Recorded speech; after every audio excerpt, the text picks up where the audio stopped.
My name is Lester Hensley, and like all of you, I'm a resident of Westborough.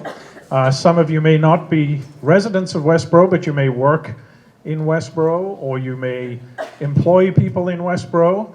And whatever your interaction with Westborough, it is welcome and an essential part of what we're doing here in the master plan process. So the master plan process is actually something initiated by the planning board in town, and the planning board has appointed a master plan advisory committee.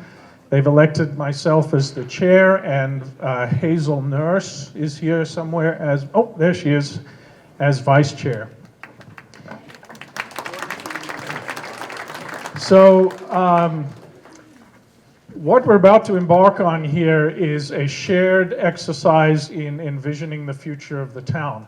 And when my family chose to move to Westborough in 1979 from their native South Africa, what compelled them to settle in Westborough, I think, are many of the reasons that many of us chose to come here subsequently and choose to stay.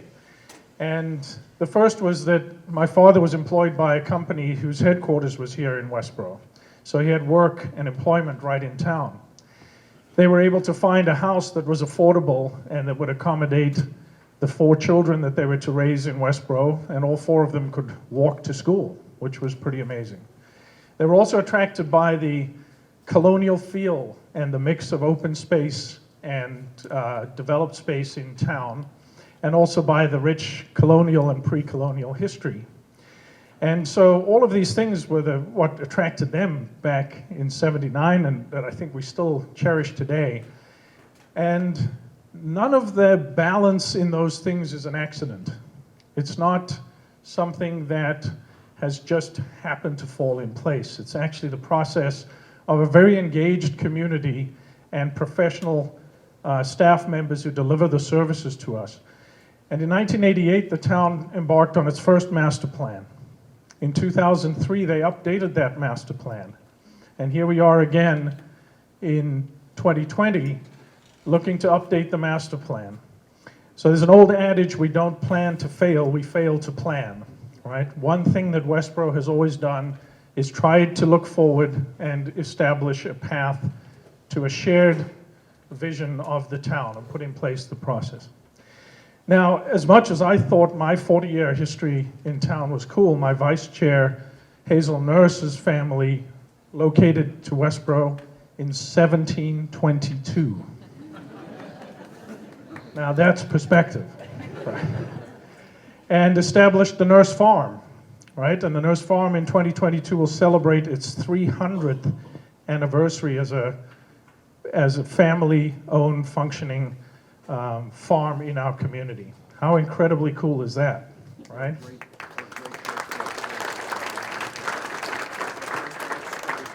So thank you all for taking time out this morning to embark on this journey with us. This is about a 1-year journey from now. We've broken it into 3 phases. We're in the Westborough Reflects phase now. The next will be Westborough Explores, and the final will be Westborough Commits. So in the Westborough Reflect stage, we are opening our minds and our hearts to a possible future in Westborough in, let's say, 2040. Now, you may not be here in 2040. You may have moved on. You may have passed on. You may not be a part of that future. But by participating in this process, that future can be a part of your legacy. And you can think about the people that will be here and what they will be enjoying as a consequence of this process. So we're going to be guided today through an exercise in which we reflect on what it is that we like about Westborough, love about Westborough. What are the opportunities for Westborough going forward?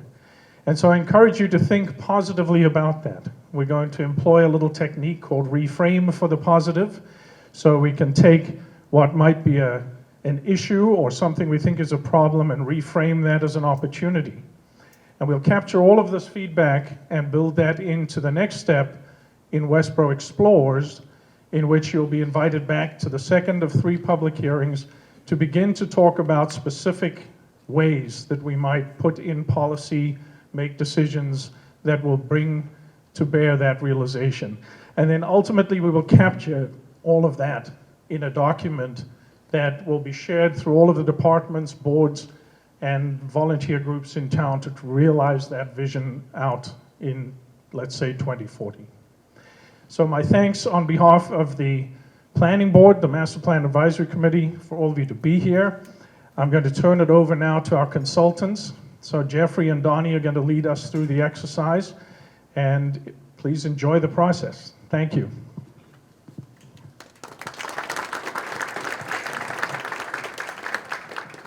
Thank you, Lester. That was great. And it's always wonderful to join communities talking about where you've been, where you are now, what your future is, and we really enjoy doing this type of work. So again, I'm Jeffrey Morrison-Logan from VHB. I'm the director of our Planning, Urban Design, and Landscape Architecture team. We do master plan projects like this with 2 or 3 communities per year, and we feel like by the time that year and a half goes by, we know your community so well. And I'd also remind everybody that you really are the experts in the room here. This is your community. We really see ourselves as facilitators of this process to get the best out of all of you in the room to make sure that you have the future that you're looking forward to as well. So we're going to go through a lot just to get you really armed with a whole bunch of background information. So there's a lot of information on the agenda today. Hopefully everybody has an agenda in front of you with your table assignments on as well.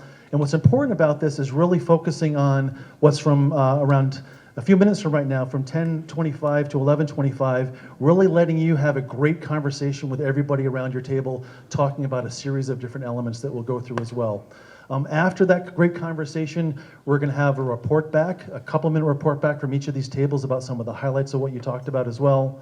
And then after that, we're going to send you out the door, and we're going to repurpose some of the boards that are up here and take these down and put up a new set of boards that let you write down some ideas about what the vision is for the future as well. And we'll walk you through that when we get there in the agenda as well. So what I thought we'd do, it's always kind of interesting to see like who is actually here in these meetings when we do a lot of these in different communities. So if you can get your electronic polling device, it looks like a garage door opener. I can guarantee it does not work on your garage door at home, so make sure you leave these before you head out today. What we want to do is ask you a series of questions. The first one is just to understand where people are represented from within the community that's here today. So we have a little map up here as a reminder of the different precincts that are in the town here as well. And we're just trying to understand who's here through the 5 precincts. So just a little reminder of where you might be living in town. And the way that this works, it's pretty straightforward. You see there's a series of buttons on your device there that are A through G. They represent the different answers that are up on the screen here. So A is precinct 1, B is precinct 2, C is 3, D is 4, E is 5. And if for some reason you do not live in Westborough, but you might work in Westborough, F is for you. Or if you do not live or work in Westborough, you may be just outside of town, that's for you as well. So why don't you go ahead and vote on these.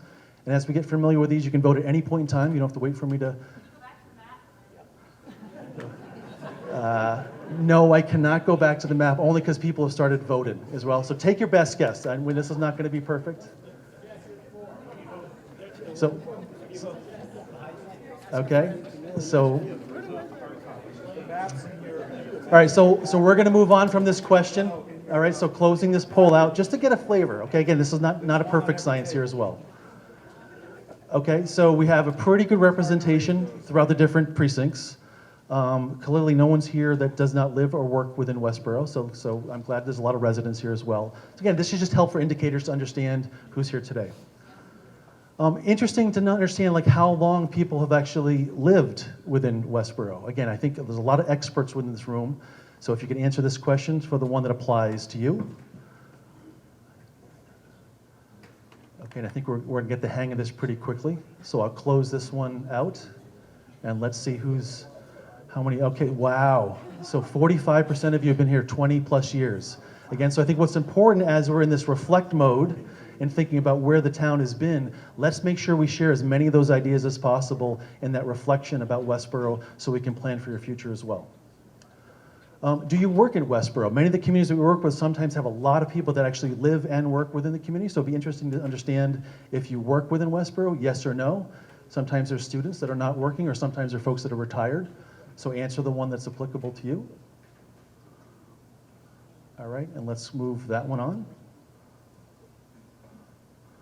Okay, so some retired folks, a lot of people that work in town, 26%, and a lot of people that do not work in town. So this idea about mobility, where you might be commuting to, how does traffic have an impact on your daily lives and so forth.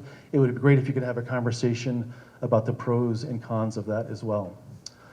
Understanding some of the age brackets in here as well. Sometimes you have a really big diversity in terms of who's showing up to these meetings. So A is under 18, B is between 18 and 24, C is between 24 and 64, and D is above 65. Okay, so let's move on from this one. Okay, so I think one of our challenges here is when you're thinking about a community plan for the next 15 to 20 years, this is really about setting the next generation up for their success in your community. So thinking and paying some of those things forward as well. So we'd love to get your thoughts about how we might be able to reach out to some of the younger parts of your town's population as well. And then interesting to understand if you have school-age kids as part of your dynamic, maybe that's might have why you choose to live here as well. So if you have school-age children that attend school in Westborough, yes or no? All right, and let's close that one out. Oh, that's interesting. So about almost a 50-50 split, okay? Excellent. I know a lot of towns struggle with schools as their biggest cost and choose to locate based on schools' performances and so forth. So hopefully you have a really good conversation about your wonderful school system today as well. So thank you for that information. It's really just helpful for us to understand who's here and some of the background and where we need to do a little bit more homework as we move forward. So a little bit about the master planning process. So as Lester said, that we have 3 different phases to the master plan process. They're intentionally themed to get us focused on having a really good conversation about reflecting upon your great history, about exploring some potential options and strategies and goals together, and then finally about committing and really confirming to what those critical actions and steps are moving forward. And on the bottom here is really just for you to understand that we have a lot of different touch points as we talk with the committee, the community, online surveys and so forth, a lot of different ways that we can reach out and get that feedback. Where are we conceptually in this process? We've got about 12 to 16 months.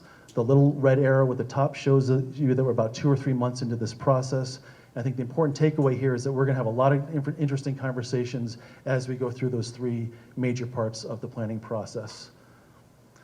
We have a website that we have generated.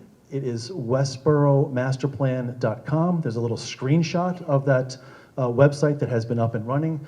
On your agendas and on the slide here, you can see a link to that website, and know that we have an open survey that has about a dozen different questions in it that talk about some of those baseline and existing conditions, and we'd love for everybody to take the survey and get the word out through your neighbors and to your friends and colleagues as well. So please help us by taking that first public survey. Engagement to date, this is not the first meeting that we've had. We had a great series of conversations so far at the holiday stroll, which was wonderful. We had boards like what you've seen up here where we've already started to collect a lot of that similar data and had a lot of great conversations as well. We had an immersion day where all of the consultant members literally toured every single corner of the town here as well. So we feel like over the last few months we've really gotten to know Westborough and all of the different opportunities that it affords as well. The Master Plan Advisory Committee. We have a lot of people on the advisory committee, which is a wonderful thing. If you're an advisory committee member, if you could raise your hand. So, and what you'll see is that there's a committee member located at every single one of these tables here today. And you'll also notice that they represent a broad range of topic areas that pertain to what's going to be in the master plan as well. So they're kind of the committee members as well as your local experts in terms of the content matter as well. So what goes into one of these master plans? This is what you're going to be talking about today. We have about 6-7 minutes on each of these topics, so it'll be pretty rapid fire. But we've got about 9 different elements that you can see on the screen here. We'll walk you through these as we go through, and basically really want to understand issues, opportunities, a little bit about a vision as you talk these things through and have that great conversation. So the last part before we do the breakout sessions is Donnie's going to walk you through some of the high-level content that we've got to date, some of the initial observations and findings, and also a little bit about some of that technical background data that we can share and learn from that gives you a snapshot of who you are as a community. Okay, thank you very much, Jeffrey. So for the next 10 minutes or so, what I'm going to be doing is just giving you some key observations that we've identified to date. Now, this is just the beginning of the process, so there's more to discover, but these are some initial observations that we want you guys to talk about, discuss, confirm, or deny, provide some alternate information. Well, I'll also be presenting some high-level data points that we've obtained thus far. Now, there's a lot of slides here, so I want to be sure to note that I did provide a copy of the slide deck. All of these baseline slides are presented on and provided on the table, so I won't be going into any of the slides in detail, but if you do want to see the numbers, if you do want to dig into the data, please feel free to take a look at the slide deck there. Also, we'll be providing some slides, these slides that I'm presenting now, on a running loop as we're having those discussions by topic. So on this particular slide, what we're looking at is some demographic profile information, two metrics that I want to point out: the annual growth rate in population and households, exceeding that or on par with some of the neighboring towns. Also, the minority population is quite high for the area, at about 33%. So some initial land use observations. Development pressures on natural lands and also on the small town feel of Westborough. Remaining developable lands are present. There are some vacant lands, and we'll be discussing some of that as well as part of the economic development section. Community desire, thus far, we've heard that there is a desire for some mixed use. Where that mixed use is going to be and where people want that, yet to be determined, but we'll try to refine that as this process moves along. And the need to review the town zoning code. So on this particular slide, all I want you to know is that again, there's some development pressures on natural lands. This data was taken from the 2007 master plan, just showing that natural lands, agricultural lands, declining in favor of some more developable land uses. Here's the current distribution. Again, we're skewing more toward the residential, but there is some significant amounts of commercial and industrial. Again, as I mentioned, there are some vacant lands, about 13% of the total land area, and much of that is developable. So in face of development pressures, what do you do with those lands? Here's the zoning for the town. This is the development pattern that the town has pursued over the last several years, if not decades. Does this meet the needs of today? Is it going to meet the needs of the future as we define what our goals and objectives are? For housing, some of the initial observations: the comparative newness of the housing stock. Also, housing affordability is a concern, not just here, in the region as well. There are some supporting players, like the Housing Partnership, but there is a lack of an affordable housing fund. There's a breakdown of housing types in terms of the building types. It skews residential, though Westborough does have a significant multifamily stock. And there are some development constraints, specifically with respect to sewer capacity, and there are some concerns with the effects of growth on systems and public services like the schools.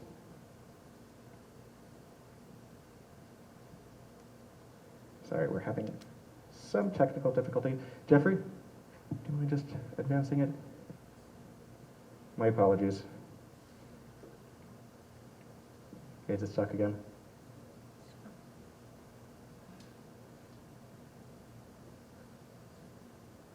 Sorry about this, folks. Maybe close out a bit again. There we go. Thank you. So some key housing statistics, and I'll zoom through this. High median home value compared to the region. By structure type, again, single family, 60.4%, but again, 40% multifamily. So this is significantly different than many of your neighbors in the region, like Sudbury and Southborough. Cost burden is defined as spending 30% or more of your household income on housing cost. So with respect to this, Westborough, 42.7% of renters are some form of cost burdened. That's a little bit different story when it comes to owners. Only about 20% are cost burdened, but we do want to understand who's within that 20%. Are there commonalities that can be addressed? So for example, does the 20% largely comprise the senior population? Some initial economic development observations. High incomes in the town translates to strong buying power. Employment growth has been strong since at least 2013, and there are more major employers coming on board.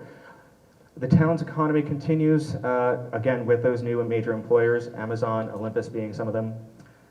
There are some development sites that remain. Again, looking back at the land use section, thinking about those vacant lands, what do you want to do with those? The single tax rate has been advantageous for the town in attracting new employers.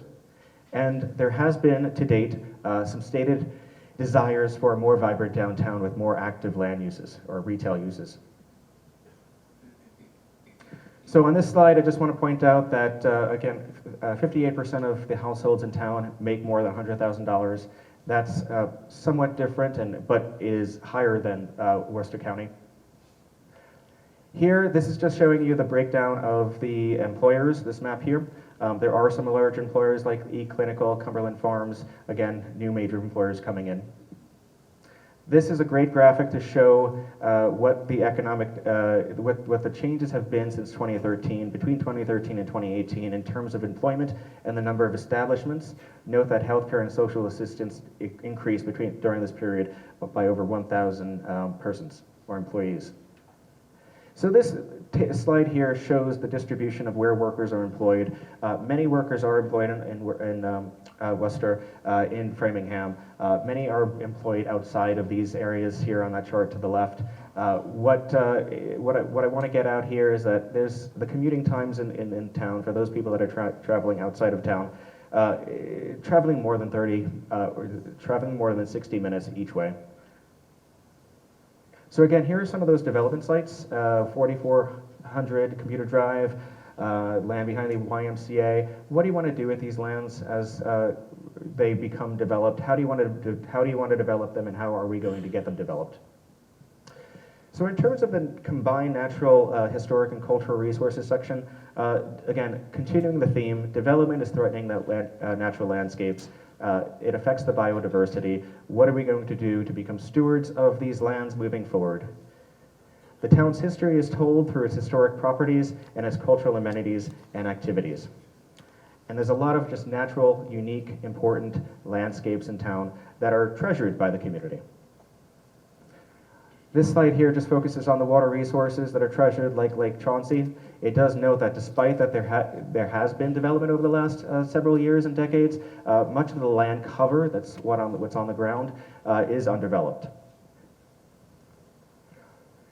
Here, we're highlighting some of those unique and important natural resources like Cedar Swamp, Crane Swamp, Sandra Conservation Area, Sandra Pond.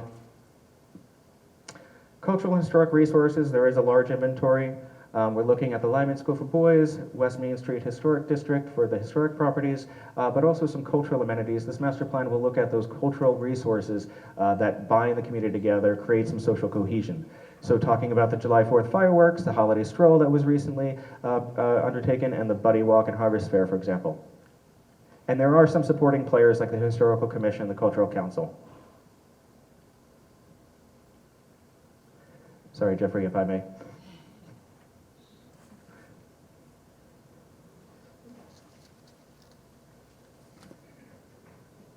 Thank you.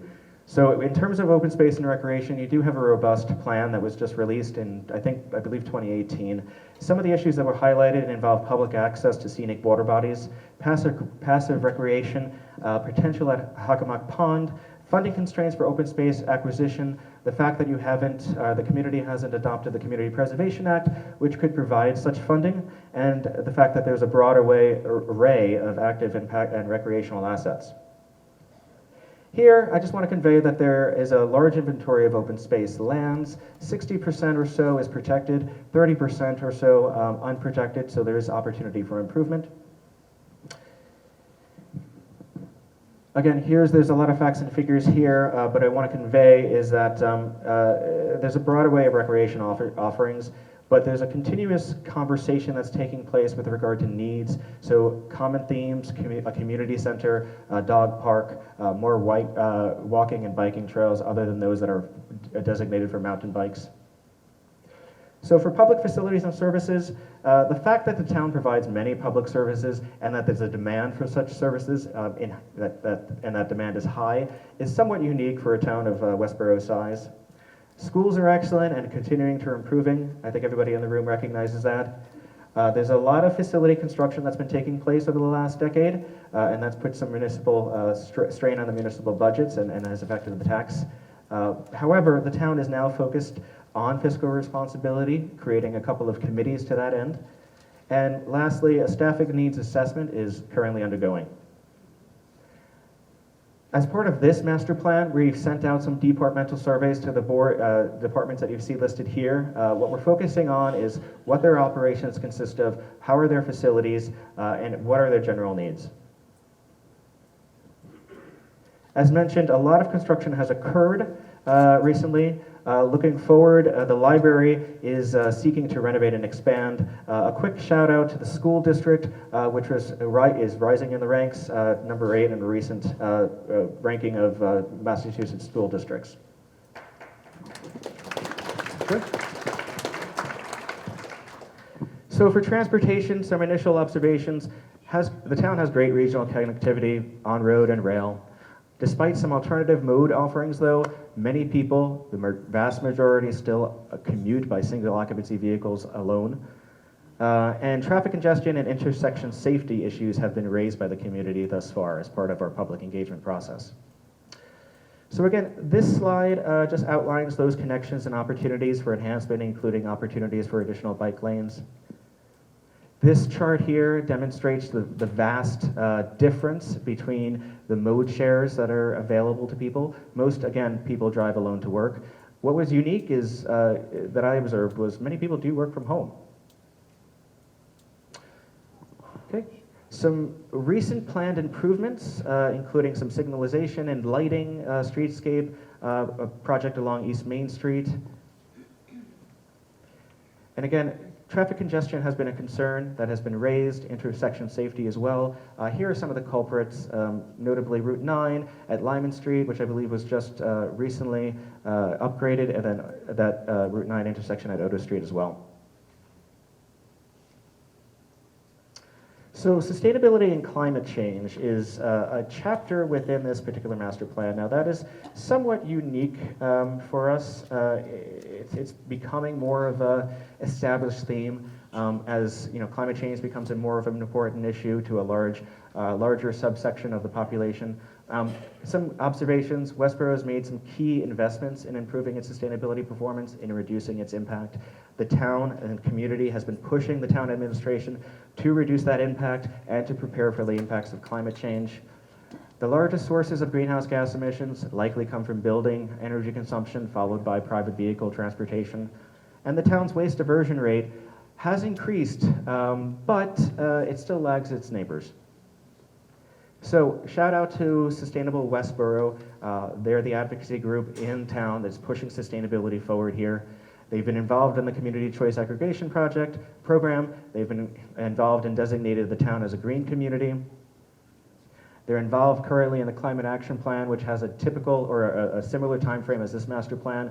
That Climate Action Plan is going to be focused on reducing municipal operations and community-based greenhouse gas emissions. This slide here just shows the distribution of greenhouse gas emissions. The table to the right shows you, it's hard to see in this light, but it gives you the estimates. All of these estimates are based on standard factors applied to the latest assessor's data. This particular slide and the next slide focus on municipal operations. Here we're looking at the greenhouse gas emissions from 2017. Schools account for about 50% of that. Along the same lines, total energy usage, again, municipal operations only, schools account for about half. And here's that solid waste data. So you can see that this diversion rate in the chart to the right, or left, sorry, has been increasing since 2015 overall. But if in the table on the left, you'll see some of the diversion rates for the neighbors, and then Westborough at 18.6% versus, let's say, Northborough at 44.7%. Now, diversion can be anything from recycling to e-waste collection to composting. It can also, sometimes the definition includes waste minimization and material reuse. So public health. Public health is another trending topic in municipal planning. So for public health, some of our initial observations is that there's a culture of giving and inclusivity in town. Social services are in high demand, particularly with respect to anxiety among youth. The town is safe. It's getting safer, though there's areas of improvement like property crimes. Several health indicators are worth watching: drinking, smoking, obesity, substance abuse. They're all worth taking a look at to see how they're affecting Westborough and how Westborough is sort of tackling those issues. Walkability is limited in Westborough, with some exceptions, very few exceptions, but this has some impacts on public health. So there's a lot of information on this slide. I don't expect you to read this at this level, but I want to call attention to Westborough Cares and the work that they're doing and everybody that's sort of under that umbrella. I also want to call attention to Youth and Family Services. Kara Presley's here tonight representing that. Their services are in high demand, so we'll want to focus on some of that, and they do provide some counseling. Council on Aging and the Senior Center already received a comment tonight about the capacity of the Senior Center. I'm sure that'll be a theme moving forward. And this slide, lastly, as part of this baseline assessment or discussion of baseline conditions, those health indicators. At the county level, 27% are obese, that's higher than the state. 16% smoke, that's higher than the state and at the national level. 21% drink excessively, again, slightly higher than the state, but much higher than at the national level. On the chart to the lower left, that shows the walkability. That's the time to walk on average for a person to get to an amenity, such as parklands, high-quality transit stations, and hospitals. So the difference here is it takes about 10 minutes for anybody in Westborough to walk to a parkland, about 50 minutes for people to walk to a high-quality transit station and hospitals. So I'm going to pass this over to Jeffrey, and let's get to discussing these issues and opportunities. Again, I'll walk around for any questions, and I'll be free to, I'll be floating, I'll answer any questions, I'll take some feedback on some of the baseline that we got so far, or that we're showing so far. Jeffrey? Great. So I know, we all know that that was an absolute lot to go through. When we were planning for the day today, we realized we could probably spend 2 or 3 hours just talking through every single one of those slides in more detail. That actually was not the point. What we really wanted to do was to give you just a little bit of information, give you some of the buzzwords, give you a couple of those little facts along the way. You've got a copy of that handout at your table. We're going to be scrolling those slides through as they go through today, just to get the ideas going, right? Today's really about listening from you about issues and opportunities. So again, we have the 7 or 8 different chapters that we're going to be talking about. We're going to start with land use and development patterns as we go through this as well. And I know that a lot of folks joined in as we were having this presentation. So I just ask if the facilitators at each table, if you have like a chair that's open at your table, if you could raise your hand with the number of locations that are open. So folks in the back, if you're not with a facilitator, if you want to join in on one of those tables up here, look to find a table, come and join the conversation with your neighbors as well. Would be great. So again, we're going to talk about issues, about opportunities. Great. Lester? Thank you. I think we're all set. Everybody's joined the table. Thanks. Okay, excellent. Thank you for that last minute logistics change. And then a little bit about some of the ground rules. Again, we're thinking about 10 to 15 years out, forward thinking, pivot from those issues into opportunities. Make sure that if you are elected as a note taker as part of your group, that your job is really to help participate in the conversation, but take down as many notes as possible. Again, this is all about getting as much information back as possible to the committee. A reminder that everybody gets a chance to talk. We've all been at events like this. I think they're much better when everyone gets a chance to talk. So let's make sure that we're not dominating the conversation and no one has the ability to take the mic for the whole conversation at your table as well. If you get stuck, move on, right? Let's talk about more things. If there's disagreement amongst your table, that's okay. We're not really making any decisions today. Let's really bring out the range of ideas. And the most important part, have fun. Do a really quick introduction about your name, and then we'll dive right into the conversation as well. So I'm going to go back to this slide here. We're going to talk about land use and development patterns. Facilitators are ready to answer some of those questions at your table. We're going to bring up the resources up here as we go. And then again, we'll have about 7 minutes per each of these topic areas, and we'll give you reminders. So facilitators, if you can elect your different note taker, if you could write the word land use on that big flip chart in there as well, and then dive into the conversation about issues and opportunities. Thank you. Have fun. Actively, people get involved in the conversation, and with having so many people in this room, it was actually relatively quiet with all the conversations that were happening here as well. So I always like to take this point in time to thank the note takers here. If we could give them a round of applause.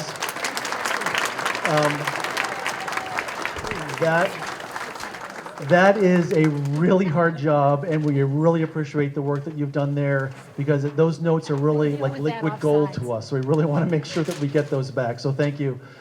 Thank you all for having the conversation. So a round of applause for everybody in the room. That was a lot of great work as well. And just be rest assured you have the rest of the weekend to relax. So if there was a lot of work over the last hour or so, you can now enjoy the rest of the weekend. So Lester's going to join me in the back, and what we're going to do is do this a little bit dynamic in terms of these pretty quick report backs. We'd like to try to spend the next 15 minutes in closing this out to get you out the door here. But what we thought we would do is, Donnie, if you can go back to the slide that has the different topic areas on it, what we'll do is we'll spend maybe a minute about some of the really big highlights.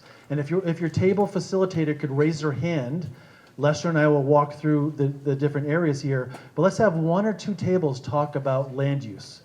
Who had a really good conversation about land use that would like to offer a comment about land use? Raise up your hand nice and big and we'll come on over. All right, so I'm going to go up in the front here. And our goal is to get every single table to report back. Okay, so Jody, let's listen in to Jody up here. The theme in our table conversation was about balancing the preservation of open space, which preserves really the quality and character of the town, with pressures to develop economically, and finding a healthy balance that preserves the open and green space but leaves us with vibrant economic development. But we shouldn't have one necessarily outweighing the other, and we don't want the open space and green space to get lost in the discussion. So that whole idea about balance and how do you make sure you don't do that, right? And make sure you foster that. So second table about land use. I think right in front of you here, Lester, and we'll make sure you get every single Janet, table. and we're going to hold that mic right in front of you. We talked also about protecting open space and protecting historic buildings, but one thing that came out that I think was unique at our table was that we need an open space overlay over the state fish and wildlife land, because I didn't realize this, but the state fish and wildlife land is not zoned right now, and if it were to be sold off by the state, we wouldn't have any control over what it was used for. But if we had existing zoning in place, then that would take effect immediately on the sale. So we need to get some open space zoning on that. And also we talked about having the CPA, the Community Preservation Act, enacted in Westborough so that we can fund some of the ideas we had about protecting open space and historic buildings. Excellent. That whole idea that you might take for granted that your town may be protected in certain ways or zoned in certain ways. So through a master plan, you can identify some of those gaps in your future and make sure you're doing something really proactive about it as well. Okay, so let's go on to housing. I heard a lot of great conversations about housing. What tables haven't gone yet that could talk about housing? Anyone? Let's go up here to Jennifer.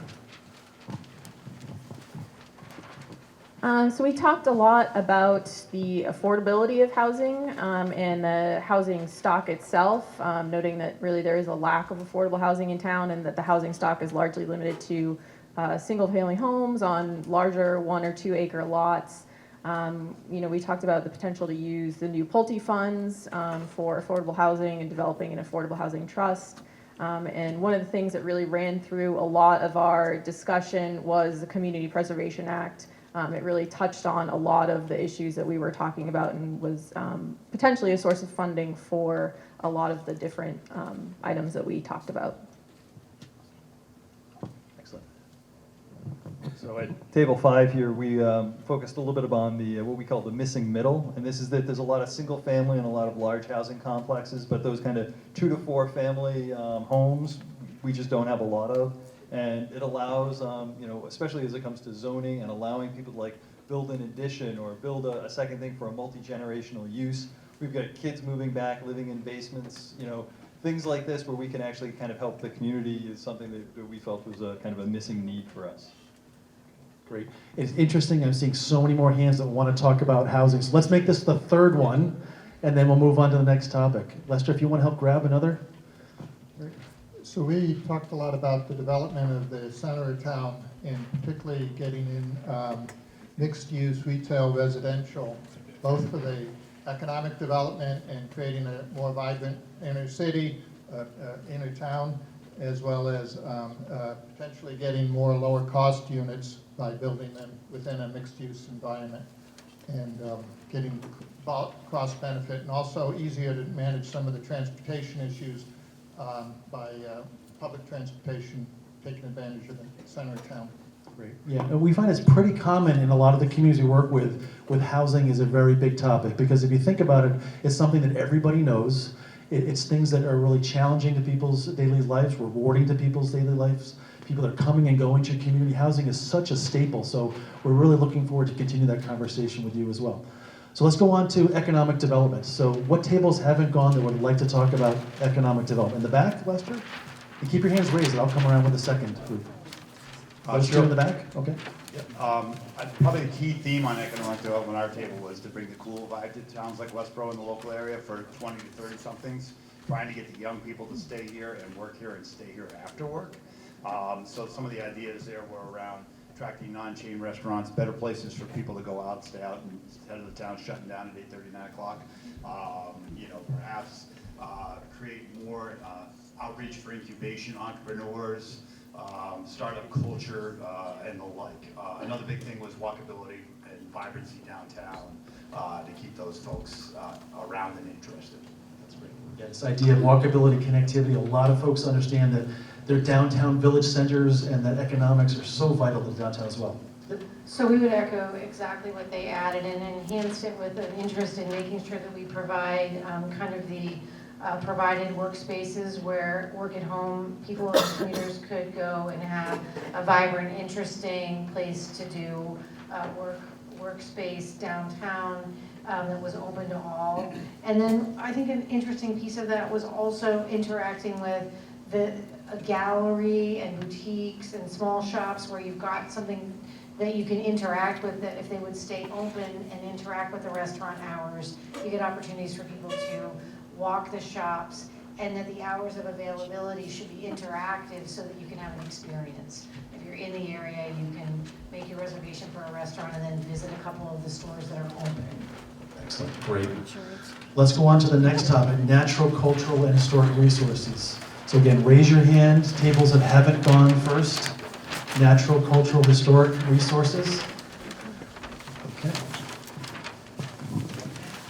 Much of what we talked about actually echoes what other people have said. We've talked about thinking about our natural and cultural resources as a means to boost economic development and to draw people into the downtown area.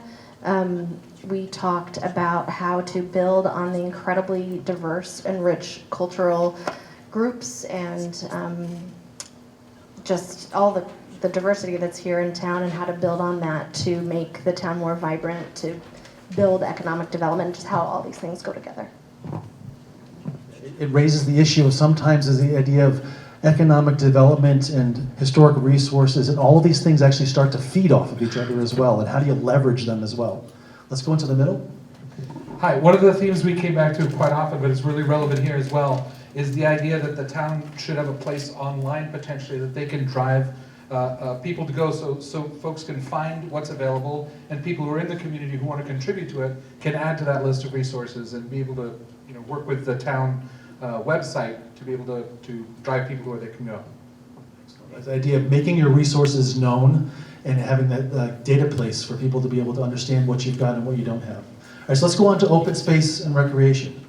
So let's start in the back over here. And has anyone not had a chance? Maybe the back two tables, right?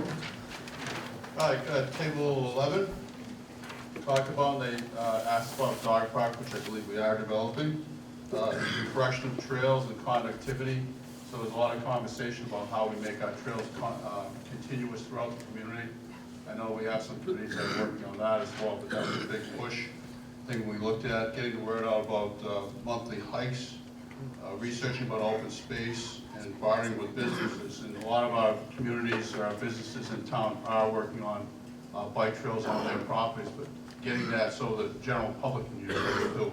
That's kind of the general conversation we had about that. Lake Chauncey, Pulte, and all those areas too, about the connectivity in that area. Excellent. So I'm going to go back here because I think I already acknowledged that I'd be back here. Then we'll do one more up in the front. So we talked about the need for a community center, specifically a community center that serves multi-generations, so that we're bringing children and seniors together to do different programs. We talked about the need for it to be multi-purpose, so certainly not just for sports, but also something that will support arts and culture and really be a meeting space for the community. Up in the front. Yeah, all great ideas that we shared here at our table. We added that there's an economic benefit to recreation.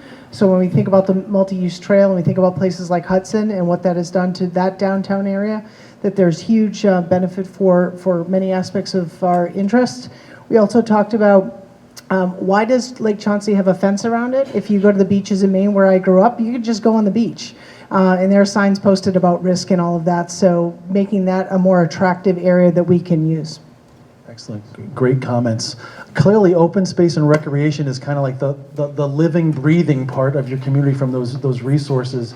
We've seen many communities actually go back to reinvest in those resources to make sure they're talking about all of the state-of-the-art things that you can be doing. So Westborough has a wonderful set of resources on that front as well. Transportation, I'm sorry, public facilities. Boy, I did that twice. I swept over that one twice. So public facilities and services. Who would like to talk about that? Table here? So we talked about this in a different section, but I think it applies here, is building off of the cultural center, is using the library as kind of a gathering area for cultural, multi-generational type uses, adult education and stuff like that. We've also talked about regionalization of emergency services and looking into that. And then just the use of the police force to be more community focused and get them involved in the community, the fabric of the community a little bit more. So we go here where we haven't heard from yet. One thing we talked about was the utilization of the library and how there might be a debate about the library of being a past. We're really thinking about the library as being part of the future as you repurpose the library as really an interconnected part of the community, and it's much more than just going to get a book there. Yeah, we see other communities talk about that too, that how do you make a community resource center beyond what a library typically does here. We'd love to have that conversation here in town as well. So let's go on to transportation and circulation. So have we not, any tables that we have not come to so far? This table over here? Great. We talked quite a lot about transportation and about getting around Westborough. Coming back to something that was said before, there were a number of us who were particularly concerned with how difficult it is to walk around Westborough, and felt that there were multiple benefits to improving the walkability of the town. Just to emphasize, the concern about Lake Chauncey also came up, and people would like to understand what is going on there, but see the fact that we have Lake Chauncey as one of the other beautiful things in the town. So that does matter to us. Thank you. Who has not had a chance to, any tables not have a chance? Okay, so let's go round two. Other ideas on transportation. Mark? Yeah, so we also talked about better sidewalk systems in town. We talked about bridging that final mile between the commuter rail station and people's homes. And we also talked about improving a lot of intersections in town, such as Otis Street and Route 9, Milk Street and Route 9, Flanders Road in East Maine. I mean, I could go on and on. We also talked about the potential for bike lanes on some of the roads and improving alternative modes of transportation throughout town. Okay, so transportation. Last comment on transportation up here, then we'll go on to the next topic. Couple ideas. One was neighborhood connectivity, so not necessarily maybe sidewalks, but walking paths so that kids and folks can actually connect to each other as neighbors to build community. We also talked about the creation of a rideshare hub e-social community to encourage those that are commuting to boost those numbers on getting not just from here to Boston, but maybe here to Framingham. We talked about that senior transportation in particular is good, but it's limited and it needs to expand by hours and kind of where the services go. And that group use transportation, think WRTA, that's not just for seniors, but it's for folks that increasingly have one car. And so we need to understand kind of what their needs are and to increase that use. Thank you very much. That was great. So let's go into sustainability and climate change. Okay, so I'll come back up here to the front. Jennifer? So our group talked a lot about trash and waste, just our low recycling rate in general, and also the lack of sort of leverage that we have over the multifamily developments in town, whether they're recycling or not, and how they're disposing of their waste. Some opportunities that we saw were requiring solar canopies over parking lots, and electric car recharging stations, whether that could be written into a bylaw for new development in town.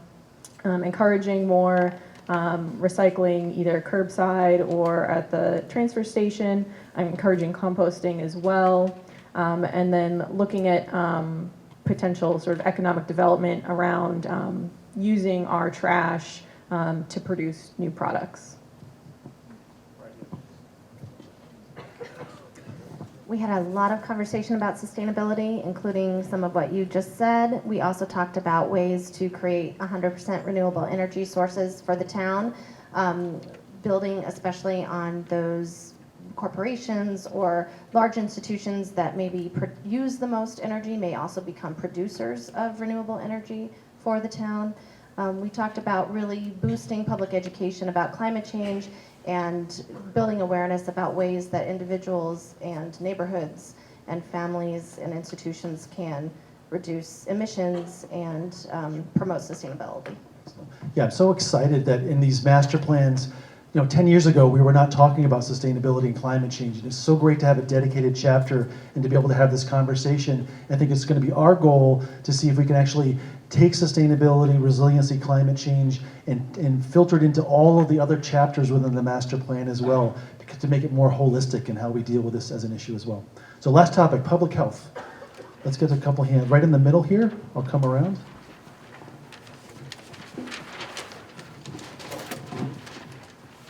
We talked at our table about ensuring that our community has the mental health supports in place to support the mental health needs of all our community. We have a small but very mighty youth and family services, but enabling them to expand and whether that means partnering or expanding their internal services to address those needs.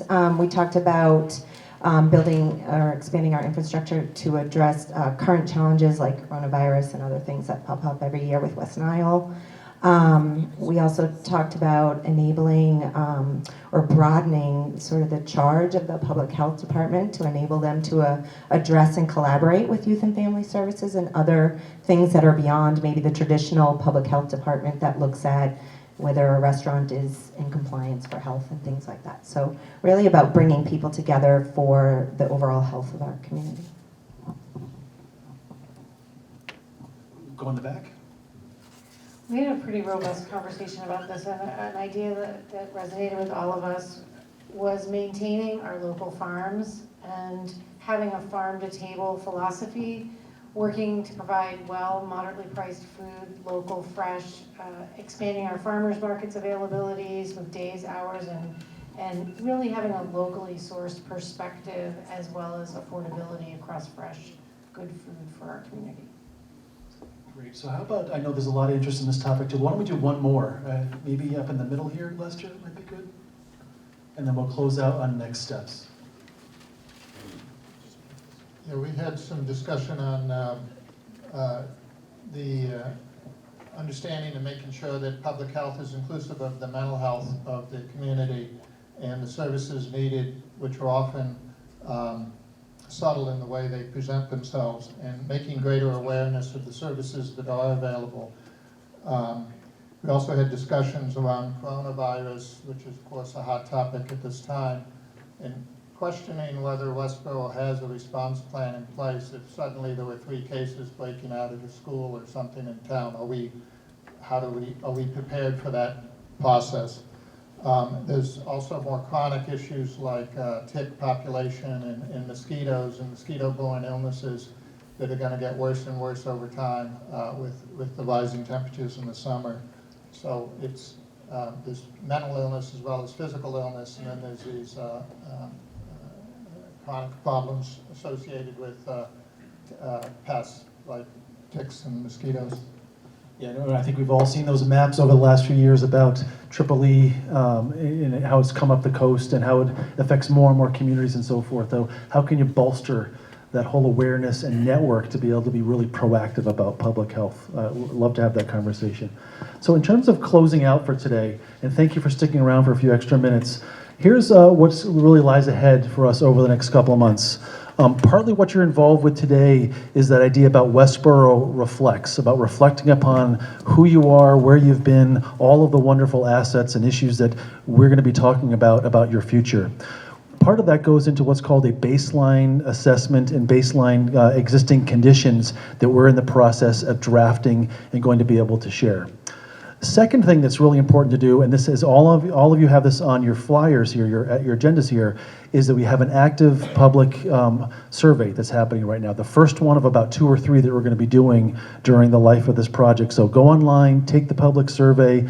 The link is up on the screen here. The link is on your agenda as well, and really help us get more information as we collect the baseline conditions. Visit us on the website. There's a whole bunch of information about process, schedule, the committee members, the topics that we're doing, so visit us online there as well. And then before we close out for today, you'll notice here behind Lester, we've actually introduced that last board that has a different color set of Post-it notes here that we'd love to understand your thoughts about the vision for the future of Westborough. One sentence, a couple of key words about everything that you might have heard today. What does the vision look like in 2040, as Lester mentioned? Write that down on the way out the door. Let's see if we can fill this one up like the neighboring boards there, and that gives us a ton more of information about issues, opportunities, your favorite things, and your future. So Lester, with that, do you want to help us close this out? Absolutely. Once again, thank you so much for spending your morning with us. I'm just delighted at the turnout. Congratulations on being a part of the process. One of the things that has always stuck with me, moving from South Africa, which at the time we moved was governed by the whites-only government under their policy of apartheid that excluded the majority population there just because of the color of their skin, that the opportunities in this community and in New England for participative democracy are an extraordinary gift, and one that we don't take for granted, and none of us should. So the fact that you're actually even being asked to be a part of the process of envisioning the future is an extraordinary gift, and that you're taking advantage of that is something you can all be very proud of. And that extends also to the volunteer opportunities in Westborough. There are over 396 appointed, elected, and volunteer positions that help make the town what it is. I believe about 39 of those need volunteers to fill positions. So if you've enjoyed this process and you want to continue it and have it more in your life, check it out through the town site or through the Board of Selectmen, and they'll get you to that place. So Hazel wants to make a comment? Yeah, just one thing. On the table as you leave, you'll see a handout, which is a flyer which is reminding people to take the public survey. And we'd appreciate if maybe each of you could take one, put it in a local restaurant, store, something, so that we can get this information out to the community and make sure that we get a lot more people to take the survey. So, as I said, I just appreciate it, and I want to thank everyone on my behalf for coming here today. Yeah, can I just ask a question with that? Can we put that, if it hasn't been already, like here in the high school, and we talk about our younger generation, envision the future? Exactly. I think this would be great. If we haven't done it, if we can do that, it would be really helpful. We'll have Amber take lots. So on that point, don't let your participation stop here. Please be in touch through the website, through the planning office with any ideas you have to improve outreach and expand the demographic from which we are soliciting input. If you have any thoughts, you sleep on anything, please jot it down, send it to us through the website. The process is open for the entire length of it. And if you enjoyed what you did today, tell your friends. There are 2 more of these coming. We'd love to see the group expand with each, and we would love to see you both involved in that, as well as in town meeting coming up, and continuing to be a part of an engaged and participative democracy here in Westborough. Yes. Janet wants one word. I know you all want to go home, but just because you love serving your town so much, on April 18th, the Westborough Community Land Trust is sponsoring our Earth Day litter cleanup. Please, please come and spare an hour or 2 to help clean up litter. You can go to westboroughlandtrust.org in April to sign up. Thanks. That is it. Thank you so much. Oh, and just leave your remotes, please, at the front desk. And if you didn't sign in,